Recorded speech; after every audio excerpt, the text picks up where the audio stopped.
चंडीगढ़ से फरीदाबाद एफएमडीए के CEO ACS VS Kundu Faridabad पहुंचे, जहां उन्होंने जिले के आला अधिकारियों के साथ फरीदाबाद के अगले 20 साल के ट्रांसपोर्टेशन सिस्टम पर गहन चर्चा के दौरान एफएमडीए की एडिशनल सीईओ गरिमा मित्तल, एचएसवीपी के एडमिनिस्ट्रेटर प्रदीप दहिया, एडीसी सतवीर मान के अलावा कई विभागों के अधिकारी मौजूद रहे।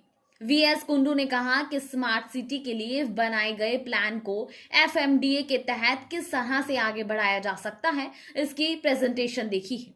कुंडू का कहना है कि 2041 तक पब्लिक ट्रांसपोर्ट को 63% तक बढ़ावा देने की उनकी योजना है। फरीदाबाद में सिटी बस की 22 बसें शुरू हो चुकी हैं, बाकी बसें भी जल्द शुरू हो जाएंगी। ग्रेटर फरीदाबाद को भी इस प्लान में लिया गया है। वीएस कुंडू ने कहा कि वे चाहते हैं कि फरीदाबाद से जेवर एयरपोर्ट तक की कनेक्टिविटी हो, इसका भी प्लान तैयार किया जा रहा है। उन्होंने कहा कि आने वाला वक्त भारत का और फरीदाबाद का है। नहीं, आज हमने जो फरीदाबाद के लिए फरीदाबाद स्मार्ट सिटी ऑर्गेनाइजेशन ने जो कॉम्प्रिहेंसिव मोबिलिटी प्लान बनाया है, आज उसकी समीक्षा की है एफएमडीए के पॉइंट ऑफ व्यू से। और उसमें हमने कुछ एडवाइज़र्स को भी, एडिशनल एडवाइज़र्स को भी हमने बुलाया था यहाँ पे। सभी अधिकारी यहाँ पर हैं और इसके ऊपर दोबारा से चर्चा हुई है कि कोई ऐसा पॉइंट रह तो नहीं गया है जिसके बाद में हमें इम्प्लीमेंटेशन करने में हमें किसी तरह की समस्या है। तो ये अच्छा प्लान तैयार हुआ है। लैंड को लेकर एक समस्या आ रही है कि लैंड यूज मिल पाएगा, नहीं मिल पाएगा। नहीं, लैंड यूज़ नहीं, वो समस्या तो ये है कि जो भी हम इंफ्रास्ट्रक्चर क्रिएट करेंगे उसके लिए ज़मीन की ज़रूरत होगी, तो ज़मीन एक्वायर की जानी होगी, या अगर किसी सरकारी एजेंसी के पास अगर ज़मीन है तो उनसे ज़मीन ट्रांसफ़र की जानी होगी।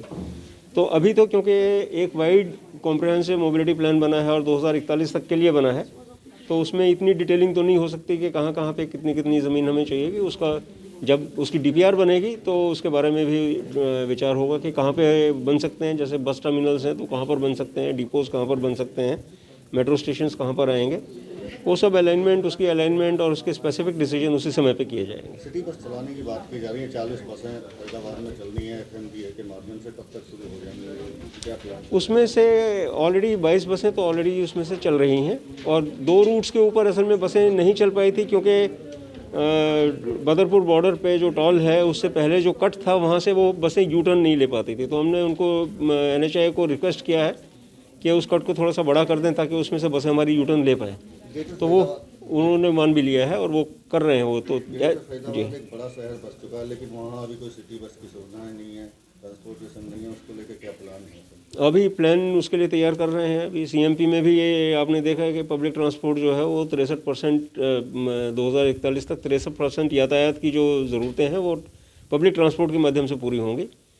तो ये तो प्लान करेंगे और करते ही रहेंगे, कॉन्टिन्यूस प्रोसेस है। सर, ऐसी कोई सूचना है कि यूपी गवर्नमेंट की तरफ से हरियाणा सरकार को एक पत्र लिखा गया है कि बल्लभगढ़ से जेवर एयरपोर्ट को जोड़ने के लिए प्लान किया जाए? कुछ आपकी जानकारी में, क्योंकि आप एफएमडी के? मेरी जानकारी में तो नहीं है, लेकिन ये हमारे विचार में ज़रूर है कि ऐसा होना चाहिए और हमारे सीएमपी में भी इसको रिफ्लेक्ट किया गया है कि ये कनेक्शन होना चाहिए, मेट्रो कनेक्शन भी होना चाहिए और रोड कनेक्शन भी होना चाहिए। क्या ये 20 साल का प्लान लेके चल रहे हैं आप 2041 तक का? हाँ, 2041 तक का 20 साल का प्लान लेके चल। जिस तरह से प्रेजेंटेशन देखी जाती है सर, बड़े ऐसा लगता है जैसे भविष्य के बड़े सुनहरे सपने दिखाए जा रहे हैं।